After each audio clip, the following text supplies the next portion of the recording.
Specific क्योंकि forest rights act के बारे में बात हुई और जैसा हम जानते हैं कि गुजर कम्युनिटी स्पेसिफिकली फॉरेस्ट में रहती है और पिछले कई महीनों से we have seen a pattern of violence अगर अगेंस्ट दिस कम्युनिटी। तो ये जो फॉरेस्ट राइट्स एक्ट जब से एक्सटेंड हुआ है यहाँ पे, अगर इसकी स्पेसिफिक इम्प्लीमेंटेशन हो तो इसमें फॉरेस्ट मिनिस्टर साहब को भी हम रिक्वेस्ट करते हैं कि ताकि ये जो गुजर कम्युनिटी जो नोमैडिक कम्युनिटी है और काफ़ी ज़्यादा एक्सपेंशन करती है ग्रेजिंग के हवाले से, उस वजह से इनके खिलाफ टारगेट हरासमेंट हो रही है और उसमें कुछ केसेस रिपोर्ट हुए हैं। तो अगर इनकी ये जो ग्रेजिंग राइट्स इनको मिलते हैं as per the forest rights act, तो थोड़ी बहुत इनकी वल्नरेबिलिटी एड्रेस होती। दूसरा, जल जीवन के बारे में काफ़ी डिस्कशन डिबेट हुआ।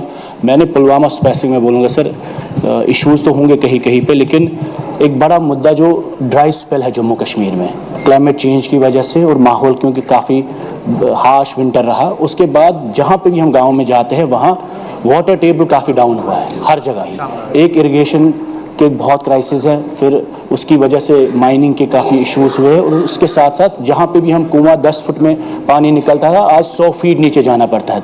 मुझे लगता है आप इस साल में बहुत जगह कई एमएलए साहबान ने भी कहा कि वाटर क्राइसिस बहुत गाँव में है। हमारे त्रार शरीफ से लेकर पुलवामा जो रोमशी इलाका है वहाँ पर भी एक बहुत बड़ा क्राइसिस है सर। तो मैं नोटिस में लाना चाहता हूँ कि अगर ये स्पेसिफिकली डिपार्टमेंट थोड़ा इस पे काम करता कि इस बार अगर बोरवेल्स के लिए ज़्यादा प्रायोरिटी रहती और ये जो वाटर टेबल डाउन हुआ है it is the main source of different जो स्कीम्स हुई है उसमें, क्योंकि पानी बहुत ज़्यादा नीचे जा रहा है, उसमें थोड़ा बहुत आपको देखना पड़ेगा कैसे रिवाइव। हमारे इलाके में सर जहलम का मतलब एक बहुत बड़ा इलाका टच होता है जहलम की वजह से, और जहलम पे रिवाइवल जो प्रोजेक्ट है वो पिछले कई सालों से काम चल रहा है। उसमें भी कई जगह एक तो माइनिंग मैसिवली होती है, उससे जहलम के जो बैंक्स है वो डिस्ट्रॉय हुए हैं और जो एग्जिस्टिंग इरिगेशन कैनाल्स हैं वो सब वहाँ पे सोर्स वाटर ही इशू हुआ कि सोर्स वाटर ही नहीं है, तो हमारे सारी ज़मीनों पे इरिगेशन नहीं हो पा रहा है। तो मेरी सिर्फ ये गुजारिश है सर, इसमें थोड़ा बहुत स्पेसिफिकली हमारे इलाकों में जो